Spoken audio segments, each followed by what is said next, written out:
Hello everyone. So this is our official recap video. Yeah. Exciting. Yeah. Exciting. We are back in Athens, took the ferry from Mykonos. It was 4.5 hours and we took an hour. An hour and a half, 2-hour bus. Yeah. Lots of traveling today. But anyways, we are here to answer all the questions we've gotten from a handful of you guys. Our millions of fans. Yes, on this trip, and we're gonna answer them one by one, so stay tuned. So naturally, one of the most frequently asked questions that we had on our trip, our 3-week trip here in Greece, was what it was like during COVID. So, like the mask mandates, if you needed to be vaccinated, what happened over the progression of our trip. So we are gonna answer that all for you right now. So for the easiest way to start off with the day trips that we went on throughout all the islands, like the tour buses and all of that, it's similar to the United States where if you're in a packed inside area, you do need to have your mask on. So on the boat, on the bus. However, when you're in the open areas, we did need to wear our masks. Sometimes we did, depending on the amount of people, and still you just don't know how COVID is here, especially in Europe. And since we need negative tests to fly back, it's kind of wish-washy on that, but indoors you did need it, outdoors you didn't. And even then it was just like depending on where you went. When we were in Rhodes, you'd walk into a restaurant and they're like, oh, like no mask, or you walk into the hotel and a lot of people weren't wearing masks, but then otherwise they make it they make it seem like it's a really intense deal. But like we were saying, when we got our COVID test yesterday, they have no gloves, they're not taking it super seriously, but Greece is actually almost in like another lockdown. As of today, you have to have a COVID-19 vaccination to take ferries. Yeah. Which was not the case before. You could do like a negative COVID test if you needed to, but luckily we were both vaccinated, so that wasn't a problem for us. But it was definitely another obstacle that you had to overcome when traveling, so it made things a little bit more difficult for us. But we were still able to do everything that we wanted to, except for going to Turkey, which would have been so cool. Yeah, there was a 15 euro day trip to Turkey. From Rhodes. From Rhodes, is right off the coast of where we were, but because of COVID, the entire ferry was shut down. So tragic. But unfortunately, we could not knock that one off our bucket list. But we're leaving just in time. I think things are gonna start going back into a lockdown a little bit here, so we really just made the cut there. But yeah, as far as COVID, it wasn't super crazy when we were here, but we're glad we're leaving when we are. So there you go. So transportation here in Greece. So we went to Rhodes, Crete, Mykonos, Santorini. In Athens. And then the mainland, so where Athens is here. And so we flew in via airplane, obviously, from the US, and then we took another flight to Rhodes, another flight to Crete, and then the rest of it were ferries. It was pretty easy to navigate, wouldn't you say? Because we taxied for the most part. Yeah, getting from island to island was really easy. Yeah. Getting around the island, I don't know how easy it would have been public transportation. We only took a bus. Today was our first day actually taking one through a city. Well, no, because we actually took a bus from Herkulon to Konya, which is about a 3-hour one-way bus tour, but you can't really book anything in advance with those. You just have to kind of show up, same thing as today, and it's super cheap to take buses, so we should have done that more, but we'd recommend that. Take more buses. Don't pay 50 euros for a taxi. And all the bus drivers seem to speak a good amount of English. Yeah. So if you are a native English speaker, it makes it a lot easier because they'll tell you pull up a map and they tell you like that's going to be our 6th stop or that's our last stop. They're really easy to work with here. Yeah. And good transition now on to the language barrier. All right, so the language barrier here. How did you feel about it? First time out of the country, really, kind of. I honestly thought it was going to be a lot worse than it was. It was really easy to transition here for the most part. The only person in the entirety of the island that was a Greek native that we found that did speak English was a janitor cleaning a grocery store after it closed, telling us to leave. Yeah. Other than that, everyone was pretty good at English and spoke a decent amount, but even then, like with the medical personnel, it was really, really difficult for a lot of people to get their COVID tests because of that language barrier. So there was for instance, for us it wasn't too bad since we're native English speakers, but if you're not, it's a little bit more difficult. You could overhear the Greek person trying to speak English as well as, let's say, a French like an person. Italian, or they were like, what's DOB on the form? You remember that? Date of birth. But anyways, it wasn't too bad. As like an American or someone who speaks English, it's really easy to navigate. Usually people are pretty good about helping you out. As well as learning literally just thank you or please or good morning and Goes a long way. Appears to go a lot longer of a way because I mean we heard everyone was super nice here, but as soon as you spoke a lick of Greek, they're like, oh my god, they were actually nice. Otherwise, and then they spoke a lot more Greek, and you're like, nope, just that's all I know. Yeah, but it's not too bad. We didn't think so.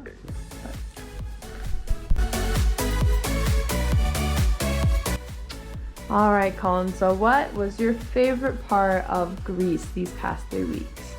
My favorite part of Greece was actually probably going to be our impromptu, last-minute booked day trip around the island of Rhodes.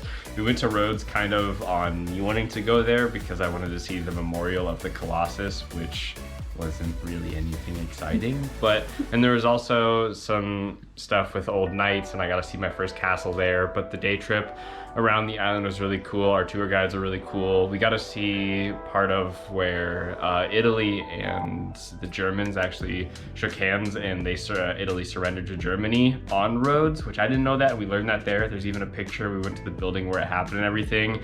We walked through like a 200-meter pitch black tunnel that used to be an aqueduct. And that was really cool, an experience I've never had before. You literally see nothing. It's like closing your eyes and you just water up to your like hips. It's just really cool, and it was surreal.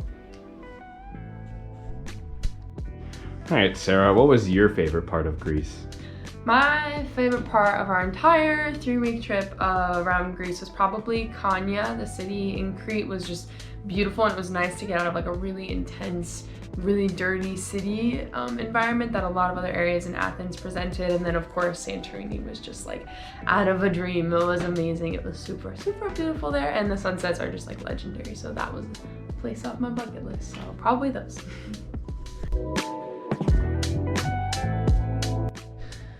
Another pretty popular question that we got is, how was our lodging around here? We are 2 extremely broke college students, so how in the world can we afford a 3-week trip staying in like hotels and not hostels? And a lot of the hotels were actually pretty cheap, right? Due to COVID. Due to COVID, it was like, I think 120 max, and we've split everything, so it makes it really affordable.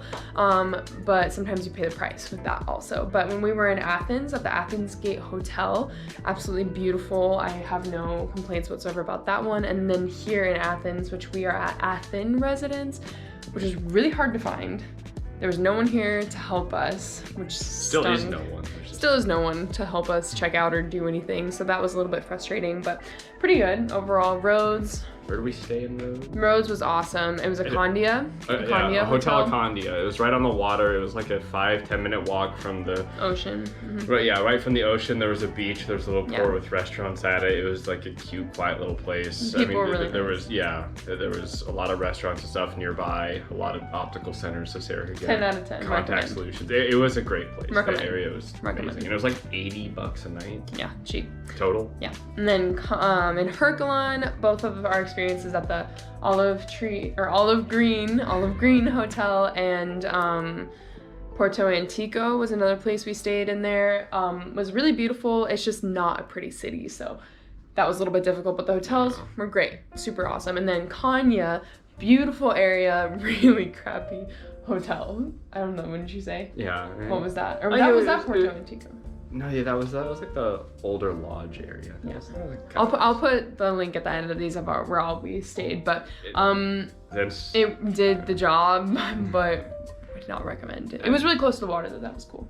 And then Santorini, where we stayed in Santorini. Filaria Suites. In Ia, it was Filaria Suites. That place was beautiful. Would actually highly recommend if you go there. Amazing breakfast, yeah, complimentary. They gave you breakfast. The people there were super nice. We walked up to check out or asked some questions, and the woman working the desk was like, "Hey, I just cut up a peach. You want something?" Like, sure. We're like, yes, we do. So that's a place we'd highly recommend. Every place throughout Ia was like 300 at least a night. Yeah. This was the only place that was less than that. It was about 120 a night combined.